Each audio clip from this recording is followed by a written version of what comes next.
Hello everyone, welcome to PW only IAS. दोस्तों, बात करें आज के द हिंदू फ्रंट पेज की तो यहाँ पर आप नोटिस कर पाओगे कि 30 माओइस्ट को हमारी फोर्सेस के द्वारा मार गिराया गया है। यहाँ पर इसमें से 26 जो लोग थे उनको बीजापुर दंतेवाड़ा बाउंड्री के ऊपर मार गिराया गया एंड 4 माओइस्ट को यहाँ पर जो कंकर नारायणपुर बाउंड्री है वहां पर उनको देवर शॉट डेड। इस पर्टिकुलर एनकाउंटर के अंदर आप नोटिस कर पाओगे हमारा जो बीजापुर डिस्ट्रिक्ट रिजर्व गार्ड के एक जवान वो वीर गति को प्राप्त हुए हैं। इसके साथ ही साथ दोस्तों यहाँ पर फ्रंट पेज के ऊपर एक और भी न्यूज़ है विद रिगार्ड्स टू ट्विटर, जिसको अब हम एक्स के नाम से जानते हैं। दोस्तों, ट्विटर ने क्या किया है, हमारी सरकार के ऊपर एक आरोप लगाया है। ऐसा बोला गया है ट्विटर के द्वारा कि सरकार ने ना एक पोर्टल बनाया है जिसका नाम है सहयोग पोर्टल। अब नाम तो इसका सहयोग पोर्टल है, पर ट्विटर ने इसको सेंसरशिप पोर्टल यहाँ पे बोला है। एक्चुअली क्या है, इस पर्टिकुलर पोर्टल के माध्यम से सरकार ने जितनी भी सरकारी एजेंसीज हैं, चाहे वो यूनियन मिनिस्टर हो या फिर कोई लोकल पुलिस स्टेशन हो, सबको यहाँ पे पावर दे दी है कि अगर ट्विटर के ऊपर या इस तरह से सोशल मीडिया के ऊपर कुछ भी उनको ऑब्जेक्शनेबल लगे तो पूरी तरह से वो हटवा सकते हैं इनको बोल के। अब ट्विटर का ऐसा कहना है कि कोई भी इंसान ऐसे कुछ भी हटवाने की कोशिश करता रहता है, तो एक तरह से पूरी तरह से सेंसरशिप की यहाँ पे बात है कि सरकार कुछ सुझाव जो होते हैं या कुछ ओपिनियंस होते हैं जो कि गवर्नमेंट के अगेंस्ट होते हैं उनको सामने आने ही देना चाहती। तो यहाँ पर इसके पीछे कोई लीगल मैकेनिज्म हमें नहीं देखने को मिलता। सेक्शन 69A है जो कि एम्पावर करता है गवर्नमेंट को कि वो ब्लॉक करे, पर यहाँ पर क्या हो रहा है, यहाँ पर एक तरह से इन्होंने सेक्शन 79(3) जहाँ पर हम सेफ हार्बर की बात करते हैं, तो बहुत ही बड़ा लीगल चैलेंज यहाँ पे आ चुका है, क्योंकि बिना कोई पावर के आप यहाँ पे कोई भी ऑब्जेक्शनेबल कंटेंट या कोई भी कंटेंट आप हटवाने की कोशिश कर रहे हो तो सेंसरशिप करने की कोशिश है। तो एक तरह से ट्विटर और सरकार के बीच में काफी जंग यहाँ पे हमें देखने को मिल रही है। दोस्तों, डेट है आज की 21 मार्च 2025 एंड आप सभी का स्वागत है आज के प्रीलिम बूस्टर न्यूज डिस्कशन में। स्टार्ट करने से पहले दोस्तों, हमारे बहुत सारे स्टूडेंट्स ऐसे हैं जिन्होंने जम्मू कश्मीर स्टेट पीसीएस का जो प्रीलिम्स हुआ था उसको क्वालिफाई किया है, तो सबसे पहले उन सभी को ढेर सारी शुभकामनाएं एंड हम विश करते हैं कि आप सब मेंस में भी और आगे वाली स्टेजेस के अंदर भी ऐसा ही परफॉर्म करेंगे। इसके साथ ही साथ आपकी जो पीडीएफ है वो आपको इस telegram channel Rishabh Sharma sir PW पे मिल जाएगी, तो यहाँ पर जाके इसकी आप पीडीएफ को डाउनलोड भी कर सकते हो। चलिए मुद्दे पे आते हैं एंड अंडरस्टैंड करते हैं कि आखिर competition commission of India CCI आखिर ये क्या है। दोस्तों, पहले सीसीआई समझ लेते हैं, फिर आते हैं कि अभी रिसेंट कॉन्टेक्स्ट क्या था। सीसीआई एक स्टैट्यूटरी बॉडी है, यानी कि एक कानून से बनी हुई बॉडी है under the competition act 2002। Right. इसने क्या किया, आपका जो एमआरटीपी एक्ट था, monopolies and restrictive trade practice act, इसको यहाँ पे रिप्लेस किया on the recommendation of Raghavan committee and ये ऑपरेट होती है under the ministry of corporate affairs. इसके साथ ही साथ अगर हम बात करें, जैसा कि नाम में है ना कंपटीशन कमीशन, तो ये फोकस ये करता है कि मार्केट के अंदर एक फेयर कंपटीशन बना रहे। राइट, क्योंकि यार देखो, अगर कंपटीशन होगा ना कहीं वो कंज्यूमर के लिए ही अच्छा होता है। अगर सिर्फ एक ही कंपनी होगी तो उसकी एक तरह से मोनोपोली हो जाती है एंड वो चीज़ एक कंज्यूमर के अगेंस्ट जाती है, कंज्यूमर का इंटरेस्ट वहाँ पे प्रोटेक्टेड नहीं रहता। तो वही चीज़ को इंश्योर करना यहाँ पर इसकी जिम्मेदारी सीसीआई की देखने को मिल जाएगी, जो कि एंटी कॉम्पिटिटिव प्रैक्टिसेस को रोकती है, मार्केट कॉम्पिटिशन को बना के रखती है and freedom of trade ensure करती है। इसमें एक तो चेयरमैन होते हैं एंड साथ ही साथ आपको 6 मेंबर्स देखने को मिल जाएंगे जो अपॉइंट किए जाते हैं by the central government and members का कम से कम 15 साल का तो प्रोफेशनल एक्सपीरियंस होना ही चाहिए एंड ये चुने जाते हैं 5 साल की टर्म के लिए। ठीक है, तो अलग अलग अपने जो केसेस वगैरह होते हैं, एक तरह की क्वासी जुडिशियल बॉडी आपको देखने को मिल जाएगी एंड इनके जो भी ऑर्डर्स होंगे they are binding on the parties. साथ ही साथ अगर इनके अगेंस्ट आपने अपील फाइल करनी है तो उसके लिए कॉम्पैट बनाया गया था 2009 के अंदर, but NCLAT national company law operate tribunal इसने यहाँ पर रिप्लेस कर दिया कॉम्पैट को इन 2017। तो ये बातें भी आपको पता होनी चाहिए। बाकी कोई भी मर्जर एक्विजिशन होता है जहां लगता है कि कंपटीशन इफेक्ट हो रहा है तो वहां पर ये रोक सकता है उस चीज को। इसके साथ ही साथ कुछ ऐसी प्रैक्टिसेस जो कंपटीशन को नेगेटिव इम्पैक्ट करें, राइट, या फिर कुछ इश्यूज के ऊपर ओपिनियन देना, ये सारे काम यहाँ पे सीसीआई के देखने को मिल जाएंगे। अब दोस्तों, आप लोग जानते होंगे कि कल से आईपीएल स्टार्ट हो रहा है, राइट। तो आईपीएल के अंदर एडवर्टीजमेंट्स कैसे हो रही हैं, क्या कुछ उसके रिगार्डिंग एंटी कॉम्पिटिटिव प्रैक्टिसेस तो नहीं इस्तेमाल हो रही, इसीलिए सीसीआई ने काफी सारी रेड्स यहाँ पे कंडक्ट करी मेजर ग्लोबल एडवर्टीजमेंट एजेंसीज के ऊपर। यहाँ पर आप नोटिस कर पाओगे कि होता पता क्या है कि एक कार्टेल बनाने की यहाँ पे कोशिश है। कार्टेल किस तरह से, अगर मान लीजिए बहुत सारी एंट्रीज मिल जाती हैं और उन्होंने डिसाइड कर लिया कि हम तो यही प्राइस पे बेचेंगे, अब ये तो मार्केट प्रिंसिपल के अगेंस्ट गया, क्योंकि यहाँ पर आपने मार्केट कंपटीशन को अलाउड नहीं किया प्राइजेस सेट करने के लिए, बल्कि आपने कोल्यूशन कर लिया, एक तरह से आपने साठ गांठ कर ली एक दूसरे के साथ, एक कार्टेल आपने फॉर्म कर लिया between the agencies, between broadcaster and advertisement agencies, and उसके बेसिस के ऊपर ये कोलिजन के माध्यम से आप मार्केट को मैनिपुलेट करने की यहाँ पे कोशिश कर रहे हो। तो ये चीज़ अभी ऐसा लगा सीसीआई को हो रही है, इसीलिए यहाँ पे उसने यहाँ पे इस तरह से रेड्स कंडक्ट करी है। ठीक है, अगले टॉपिक पे दोस्तों आते हैं। अगला टॉपिक हमारा है वुलार लेक के बारे में। सबसे पहली बात तो आपको ध्यान में रखना है कि इंडिया की सबसे बड़ी फ्रेश वाटर लेक कौन सी है, वो आपको वुलार लेक की आपको देखने को मिल जाएगी जम्मू एंड कश्मीर के अंदर। अब हम इनको इसको डिस्कस क्यों कर रहे हैं, क्योंकि देखो यार, इसके रिगार्डिंग ना बहुत बड़ा खतरा देखने को मिल रहा है। ऐसा है कि बहुत सारे एक्सपर्ट्स ने बोला है कि यहाँ पर हो सकता है कि फ्लड जैसी सिचुएशन हमें देखने को मिले। क्यों? एक्चुअली पता क्या है, जो वुलार लेक है ना, उसकी जो कैपेसिटी है वो कम होती जा रही है। क्यों कम हो रही है? इसके दो कारण हैं। एक तो श्रिंकेज क्यों? एक्चुअली क्या है, आसपास लोगों ने जो लेक का वाला एरिया था वहां पर सेटलमेंट बना लिए हैं, प्लांटेशंस करने लग गए हैं, एग्रीकल्चर करने लग गए हैं, तो लेक का एरिया श्रिंक हो गया है। ये एक समस्या है। एंड दूसरी समस्या है यहाँ पे सिल्टेशन की। बहुत ज़्यादा सिल्ट हमें यहाँ पे देखने को मिल रहा है, तो लेक का ओपन वाटर सरफेस भी एक तरह से कम हो चुका है। आसपास के कैचमेंट एरिया से यहाँ पे सिल्टेशन आता जा रहा है, एंड उस वजह से लेक की कैपेसिटी कम हो रही है। तो कल को कुछ भी समस्या आएगी तो वहां पर फ्लड जैसी सिचुएशन देखने को मिल सकती है। इसीलिए यहाँ पे एक्सपर्ट्स ने भी बोल दिया है कि आप यहाँ पे सिचुएशन को थोड़ा बेहतर बनाइए। तो थोड़ा सा इस लेक के बारे में हम जानने की कोशिश करते हैं। दोस्तों, ये जम्मू कश्मीर के अंदर जो बांदीपुर डिस्ट्रिक्ट है वहां पर आपको देखने को मिल जाएगा, जो कि श्रीनगर से 50 किलोमीटर नॉर्थ वेस्ट में है। इसके साथ ही साथ जो हरमुख माउंटेन है उसके फुट हिल्स में लोकेटेड है, और ये जेलम रिवर से यहाँ पे पानी आपको देखने को मिल जाएगा। ये टेक्टोनिक एक्टिविटी से बनी थी लेक, एंड ऐसा माना जाता है कि सतीसार लेक जो है ना, उसी का ही आपको एक रेमिनेंट देखने को मिलता है। दरअसल में ना वहाँ पे देखो माइथोलॉजिकल स्टोरीज हैं जो बात ये करती हैं कि पहले एक सतीसार लेक हुआ करती थी, पूरा का पूरा एरिया ही इस लेक से बना हुआ है। तो उसी पर्टिकुलर बिलीफ के साथ ये माना जाता है कि लेक का फॉर्मेशन भी हुआ है।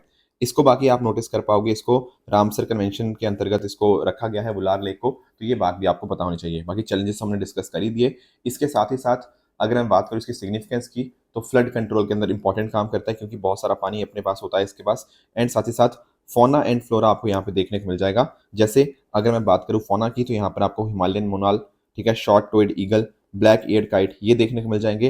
एंड उसके साथ ही साथ अगर मैं बात करूँ माइग्रेटरी बर्ड्स की, तो इसमें भी आप अंडरस्टैंड कर पाओगे, जो कि सेंट्रल एशियन फ्लाईवे है ना, जो इस तरह से कनेक्ट करता है, वहां पर भी बर्ड्स आपके यहाँ पर वुलार लेक पे आते हैं। यहीं पर आपको एक आर्टिफिशियल आइलैंड जेना लैंड के नाम से देखने को मिल जाएगा, जिसको 8वां सुल्तान जो थे कश्मीर के, किंग जैनुब्रुद्दीन, उन्होंने यहाँ पे कंस्ट्रक्ट करवाया था। बाकी इसकी आप लोकेशन यहाँ पे देख सकते हो, यहाँ पर है, ये है आपकी वुलर लेक, एंड इसके जस्ट इसके बगल में ही आपको डल लेक भी आपको देखने को मिल जाती है। बाकी इसके अंदर फिशिंग हो गया, है ना, ये सब चीज़ें, टूरिज्म, एग्रीकल्चर, ये सब डेफिनेटली इसको सपोर्ट करता है। तो पानी कहाँ से आता है सर वुलार लेक का? वो आता है झेलम नदी से। और झेलम नदी के बारे में आप सब लोग जानते होंगे, जो झेलम है वो वेरीनाग स्प्रिंग के अंदर ओरिजिनेट करती है in the state of Jammu and Kashmir. ठीक है, श्रीनगर में फ्लो करती है एंड वुलार लेक में जाके पानी अपना डालती है before Jhelum enters Pakistan, and आगे जाके पाकिस्तान के अंदर ये चिनाब रिवर के अंदर यहाँ पे ज्वाइन कर जाती है उसको। झेलम की दो मेजर इंपॉर्टेंट ट्रिब्यूटरीज जो आपको पता होनी चाहिए, एक है किशनगंगा, जिसको नीलम के नाम से भी जानते हैं, दूसरी है कुनहार। ठीक है, तो ये हमने पूरा आर्टिकल डिस्कस किया regarding Wular lake and your Jhelum river. Next topic हमें डिस्कस करना है रिगार्डिंग कंबा रामायण। देखो, रामायण जो हम बात करते हैं नॉर्मली, वो हम बात करते हैं किसकी? वाल्मीकि रामायण की। बट वाल्मीकि रामायण की भी देश भर के अंदर अलग अलग इसके रूप आपको देखने को मिल जाएंगे, उसके अलग अलग वर्जन आपको देखने को मिल जाएंगे। तो तमिलनाडु के अंदर जो आपको वर्जन देखने को मिलता है वो है आपका कंबा रामायण का वर्जन। ठीक है, यहाँ पर आप पिक्चर में देख पा रहे होंगे, दरअसल में ना ये है, इनका नाम है आपका जो कंबा रामायण बेसिकली यहाँ पे लिखी गई है वो इनके द्वारा ही यहाँ पे लिखी गई है, जिनका नाम क्या है? कंबार। ठीक है, ये पोइट है कंबार के नाम से, इन्होंने ही यहाँ पे कंबा रामायण, जिसको हम राम अवतारम भी बोलते हैं, तो 12th सेंचुरी ये तमिल एपिक है, जिसको यहाँ पे पोइट कंबार के द्वारा लिखा गया है। बाकी आप नोटिस कर पाओगे, ठीक है, यहाँ पर इनको पैटर्नाइज किया गया बाय थिरुवन्नी नल्लूर सद्यपला वलल। ठीक है, एंड साथ ही साथ अगर हम बात करें तो इन्होंने ना वाल्मीकि रामायण को ही एक तरह से मॉडिफाई किया है। मॉडिफाई मतलब इसमें चेंजेस करे गए हैं थोड़े बहुत, मतलब जैसे स्टोरीज के अंदर थोड़ा सा वेरिएशंस किया जाता है, जैसे जैसे कुछ पर्टिकुलर दृश्यों को अलग ढंग से थोड़ा सा पेश करने की कोशिश करी जाती है, तो यहाँ पर थोड़े मॉडिफिकेशंस आपको देखने को मिल जाएंगे, और ये तमिल लिटरेचर के अंदर एक बहुत ही इंपॉर्टेंट सिग्निफिकेंट वर्क है। ठीक है, मैं ऑनलाइन देख भी रहा था कि क्या चेंजेस हैं, तो एक दो इंपॉर्टेंट चेंजेस मैं अगर मैं आपको बताऊं, तो यहाँ पर ना क्या होता है कि जैसे हम बात नहीं करते कि हनुमान जी जैसे मिलने गए थे, ठीक है, सीता माता को, राइट, तो उस टाइम जब लंका गए थे, तो वापस जब लंका से आते हैं तो उन्होंने क्या स्टोरीज बताई, वहां पर वाल्मीकि रामायण और यहाँ पे तमिल रामायण के अंदर थोड़ा सा अंतर देखने को मिल जाता है। बाकी इस पोइट की बात करें, पोइट कंबार की, तो इनको एम्पर ऑफ पोइट्स या फिर कवि चक्रवर्ती कंबन भी यहाँ पे कहा जाता है। एंड राम अवतारम जो था कंबा रामायण, इनका मेजर फेमस वर्क आपको देखने को मिल जाएगा। चोला टाइम के अंदर जब आपका रीजन था कुलुथुंगा थ्री, उनके टाइम के ऊपर काफी इन्होंने फ्लरिश हुए किए एंड इनको ये टाइटल भी मिला चक्रवर्ती का। एंड साथ ही साथ इनकी वर्क्स के अंदर ना जो वैष्णवाइट फिलोसफर थे रामानुजन, उनकी भी आपको काम आपको देखने को मिल जाएगा।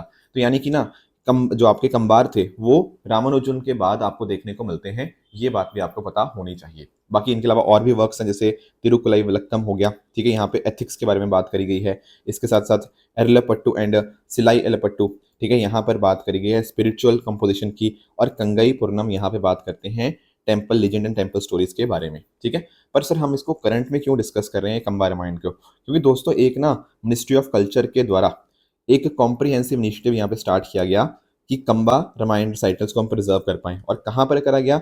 At the Srirangam temple Trichy के अंदर। दरअसल में ये जो टेम्पल है ये वैष्णवाइट को बिलोंग करता है एंड इसी वजह से यहाँ पर जब इसका इनॉग्रेशन करा गया एंड उस टाइम के ऊपर यहाँ पे बात किया गया कि हम इसके ट्रेडिशन को रिवाइव करके रखेंगे कंबा रामायण को, एंड डेफिनेटली जो आने वाली जनरेशन है उसको भी इंश्योर करेंगे कि उनको भी इन चीज़ों के बारे में पता हो। तो हर साल इस तरह से कंबा रामायण फेस्टिवल को सेलिब्रेट किया जाएगा एंड डेफिनेटली एक अच्छा खासा यहाँ पे म्यूजियम भी इसके लिए डेडिकेट किया जा रहा है। नेक्स्ट दोस्तों हमारा टॉपिक है वो है ऑटो पेन के रिगार्डिंग। देखो बस ऑटो पेन का बस आपको मीनिंग समझना है और तो कुछ नहीं है यहाँ पे। एक्चुअली ऑटो पेन ना इस तरह से होता है, इसको हम लोग कई बार ऑटो पेन को हम लोग साइनिंग पेन के नाम से भी जानते हैं। अब क्या मीनिंग होता है इसका? देखो यार एक्चुअली ना आप नोटिस करोगे जैसे कोई सेलिब्रिटी होता है या जैसे कोई पॉलिटिशियन होता है, राइट, इनको ना दिन में हजारों हजारों साइंस करने होते होंगे, है ना। बहुत सारे कुछ पॉलिटिशियन को डॉक्यूमेंट को साइन करने होते हैं, बहुत सारे इस तरह के, जैसे प्रधानमंत्री जी को मान लो, है ना, या उनको डेफिनेटली कुछ ना कुछ डॉक्यूमेंट्स आते होंगे। तो क्या वो हर बार खुद साइन करते होंगे? नहीं, उनके पास एक ऑटो पेन होता है जिसको हम साइनिंग पेन के नाम से भी जानते हैं। अब ये साइनिंग पेन इतना सिमिलर होता है ना, आप पहचान ही नहीं पाओगे कि बंदे ने एक्चुअली खुद साइन किए हैं या फिर एक पेन ने उनकी तरह ही साइन कर दिया, उनके ऑटोग्राफ यहाँ पे प्रोड्यूस कर दिए हैं, ठीक है। तो ये होता है ऑटो पेन, जिसको यहाँ पे आप नोटिस कर पाओगे। It is a mechanical device जो कि एक पर्सन के सिग्नेचर को रेप्लिकेट करता है, जैसे आपका कुछ ऑफिशियल डॉक्यूमेंट को साइन करना हो गया। अब डोनाल्ड ट्रंप ने पता क्या बोला? डोनाल्ड ट्रंप ने बोला कि भाई जो बाइडेन ने ना बहुत सारे लोगों को पार्डन किया था अपने टाइम के ऊपर, वो सारे पार्डन गलत हैं। क्यों गलत हैं? क्योंकि उन्होंने खुद कभी साइन करे ही नहीं, वो सारे के सारे ऑटो पेन से साइन हुए हैं, तो वो सब इनवैलिड होने चाहिए, ऐसा डोनाल्ड ट्रंप ने कहा है, ठीक है। तो मुद्दा उतना इंपॉर्टेंट नहीं है, पर ऑटो पेन क्या है ये कई बार न्यूज में आया है, तो थोड़ा सा हमें बस इसका कॉन्टेक्स्ट देख लिया। अगले टॉपिक पे आते हैं एंड अंडरस्टैंड करते हैं व्हाइट हाइड्रोजन के बारे में। वो आप सोच रहे होंगे सर हमने ग्रीन हाइड्रोजन सुना, ब्लू हाइड्रोजन सुना और भी ग्रे हाइड्रोजन वगैरह भी सुना, पर ये व्हाइट हाइड्रोजन क्या है? दोस्तों व्हाइट हाइड्रोजन ना एक नेचुरली अकरिंग गैस है, अर्थ क्रस्ट के अंदर पाई जाती है। अभी तक मतलब हमें ऐसा कई बार लगता है कि यार जो हम हाइड्रोजन की बात करते हैं उसको हमें आर्टिफिशियली प्रोड्यूस करना पड़ता है, बट ऐसा नहीं है, ये चीज़ गलत है। आर्टिफिशियली हम प्रोड्यूस करते हैं, बिल्कुल करते हैं, बट नेचुरल हाइड्रोजन भी अंडरग्राउंड एग्जिस्ट करती है in the form of white hydrogen, ठीक है। यहाँ पर इसको इंडस्ट्रियल प्रोडक्शन की जरूरत नहीं पड़ती और यहाँ पर ये जीरो कार्बन एमिशन कॉज करता है आपका व्हाइट हाइड्रोजन, इसलिए बहुत ही एनवायरमेंट फ्रेंडली आपको देखने को मिल जाएगा।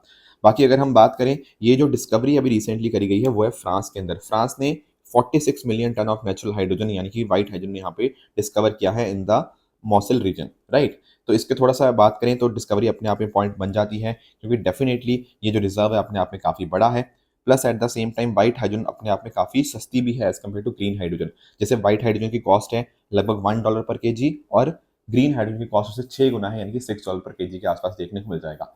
तो व्हाइट हाइड्रोजन का हम बहुत सारे अलग अलग एरियाज में इस्तेमाल कर सकते हैं, जैसे एविएशन के अंदर, शिपिंग के अंदर, राइट, स्टील प्रोडक्शन हो गया, ठीक है। और आप लोग जानते होंगे कि हाइड्रोजन क्या प्रोड्यूस करता है जब उसको बर्न करते हैं? केवल और केवल पानी। तो कोई ऐसा कार्बन डाइऑक्साइड या वो सब चीज़ें यहाँ पे प्रोड्यूस नहीं होती हैं, इसीलिए बहुत ही सस्टेनेबल ग्रीन एनर्जी सोर्स आपको देखने को मिल जाएगा। व्हाइट हाइड्रोजन की बात करें तो यहाँ पर आपको यूएसए, रशिया, ऑस्ट्रेलिया, इन कंट्रीज में आपको मोस्टली यहाँ पे देखने को मिल जाता है जो आपका व्हाइट हाइड्रोजन होता है। अगले टॉपिक पे दोस्तों आते हैं एंड अंडरस्टैंड करते हैं वरुणा एक्सरसाइज के बारे में। अब Varuna exercise I am very sure आप सब लोगों ने सुना भी होगा इस एक्सरसाइज के बारे में पहले भी। जैसे इंडिया और अगर मैं बात करूं फ्रांस की, तो इंडिया और फ्रांस के बीच में ये नेवल एक्सरसाइज होती है, हर साल होती है। तो 23rd एडिशन इस बार हमें देखने को मिल रहा है इन द अरेबियन सी, ठीक है। तो 2001 में स्टार्ट हुई थी इंडिया और फ्रांस के बीच में, ताकि दोनों देश साथ में मिलकर काम कर पाएं। अरेबियन सी के अंदर हो रही है। भारत की तरफ से पार्टिसिपेशन किसका है? आईएनएस विक्रांत का। एंड फ्रेंच नेवी की तरफ से राफेल एम आपको देखने को मिल जाएंगे। इंडिया और फ्रांस के बीच ये एक्सरसाइज तो होती है, उसके अलावा अगर हम बात करें ना, एक्सरसाइज शक्ति भी इंडिया फ्रांस के साथ करता है, आर्मी की एक्सरसाइज है, और एक्सरसाइज गरुड़ा आपको एयरफोर्स एक्सरसाइज दोनों देशों के बीच में देखने को मिल जाएगी। ठीक है, एक आखिरी टॉपिक और है, that is regarding squad alliance. देखो आप लोगों ने ना क्वाड अलायंस के बारे में सुना होगा। क्वाड की जब हम बात करते हैं तो उसमें आपका इंडिया, ऑस्ट्रेलिया, जापान और यूएसए देखने को मिल जाएगा। पर जब मैं बात करता हूँ दोस्तों स्क्वाड की, तो स्क्वाड में पता क्या होता है, इंडिया यहाँ पे इसका हिस्सा नहीं है अभी के लिए, पर फिलीपींस है। अब क्वाड तो बहुत ही पॉपुलर है, बट जो स्क्वाड अलायंस है ना, स्क्वाड वो थोड़ा इनफॉर्मल ग्रुप है अभी आज के समय के ऊपर। एंड यहाँ पर फिलीपींस कोशिश कर रहा है कि इंडिया को भी यहाँ पे इन्वॉल्व करवाया जाए, इंडिया भी इसका मेंबर बने। फिलहाल अभी के लिए इंडिया इसका मेंबर नहीं है, इनफॉर्मल ग्रुप है जहाँ पे अभी 4 ही देश मेंबर हैं, Philippines, USA, Japan, Australia. India हो सकता है आगे जाके इसका मेंबर बन जाए। अब ये भी एक तरह से चाइना के अगेंस्ट ही आपको एक देखने को मिल जाएगा। और फिलीपींस की अभी कॉन्फ्लिक्ट सा भी चल रहा है चाइना के साथ, थोड़ा टेंशन्स काफ़ी ज़्यादा बढ़ी हुई हैं, तो फिलीपींस चाहता है कि इंडिया को भी इसमें इन्वॉल्व करवाया जाए। तो मेजर कोशिश यही है कि चाइना का जो टेरिटोरियल या मैरीटाइम असर्टिवनेस है साउथ चाइना सी रीजन के अंदर जो बढ़ती जा रही है, उसको कहीं ना कहीं रोका जाए। ठीक है, मोस्टली क्वाड जो था वो इंडियन ओशन रीजन की बात करता है, पर ये इसका स्पेसिफिक फोकस थोड़ा ज़्यादा स्क्वाड का जो आपका साउथ चाइना सी है वहाँ पर आपको देखने को मिल जाएगा। तो इसमें कोशिश यही है कि आपस में मिलिट्री इंटेलिजेंस शेयर की जाए, ज्वाइंट मिलिट्री ड्रिल्स किए जाएँ, कोलैबोरेटिव सिक्योरिटी ऑपरेशंस, ताकि चाइना के इन्फ्लुएंस को हम यहाँ पे रोक पाएँ। तो अभी ऑफिशियली एस्टैब्लिश नहीं हुआ है, अभी इवॉल्व हो रहा है, तो अभी 4 ही देश इसका मेंबर आपको देखने को मिलेंगे। बात करें दोस्तों प्लेसेस इन न्यूज़ की, तो यहाँ पर आपका आज का होमवर्क रहेगा रिगार्डिंग शागोस आर्किपेलागो। इसको आप पढ़ेंगे और बताएंगे कि कहाँ पर है ना। कमेंट से मुझे आप इसका आंसर बता सकते हो। कल मैंने आपको होमवर्क दिया था गुआम आइलैंड के रिगार्डिंग। दोस्तों पहली बात तो आप नोटिस करो कि गुआम है कहाँ पे। जब मैं गुआम की बात करता हूँ ना, तो आपको ध्यान में रखना है सबसे पहली बात की जो आइलैंड है ये यूएस टेरिटरी आपको देखने को मिलेगी। ठीक है तो ये यूएस टेरिटरी, पर कहाँ पर देखने को मिलती है, इन द पैसिफिक ओशन। ठीक है, this is the largest and southern most island in the Mariana island chain. ठीक है, तो अभी क्या हुआ था, इंडिया की तरफ से जो आईएनएस शिवालिक था ना, उसने यहाँ पर क्रॉस किया था गुआम आइलैंड को, जो कि यूएस की टेरिटरी है। उसी वजह से ये रीजन पूरा न्यूज़ में आ चुका था। बाकी फिलीपींस आप यहाँ पे नोटिस कर पाओगे, इंडोनेशिया आप देख पाओगे, नीचे आप ऑस्ट्रेलिया देख पाओगे, तो पैसिफिक ओशन के अंदर है, बट ये टेरिटरी किसकी है, ये यूएस टेरिटरी है। तो ये बात आपको पता होनी चाहिए इस पर्टिकुलर लोकेशन के पर्सपेक्टिव से। बात करें दोस्तों ट्रू एंड फॉल्स स्टेटमेंट्स की, यहाँ पर आपके सामने कुछ स्टेटमेंट्स हैं, इनको आप पढ़िएगा, बताइएगा कौन सी सही है एंड कौन सी गलत है। कल जो आपको होमवर्क दिया था, एक था IPOI, Indo Pacific Ocean Initiative. ये इंडिया ने लॉन्च किया 2019 के अंदर at East Asia Summit in Bangkok Thailand. Yes, this statement is indeed the correct statement. उसके अलावा बात करें बोइंग स्टार लाइनर की, तो क्या ये क्रू कैप्सूल है, स्पेस ट्रैवल के लिए डिज़ाइन किया गया है। यस, ये बात भी अपने आप में बिल्कुल करेक्ट है। सारनाथ यूपी की बात करें, तो क्या यहाँ पर बुद्धा को एनलाइटनमेंट हुआ था अंडर द बोधि ट्री? नहीं, सारनाथ के अंदर क्या हुआ था, सर पहला जो सरमन था, पहला जो उपदेश था, वो दिया गया था। ठीक है, इसलिए ये स्टेटमेंट आपका इनकरेक्ट बन जाएगा। तो दोस्तों ये थी हमारी आज की डिस्कशन। इसी तरह से आप सब लोग अपने एंड पे हार्ड वर्क करते रहिए। Thank you so much for joining, all the very best.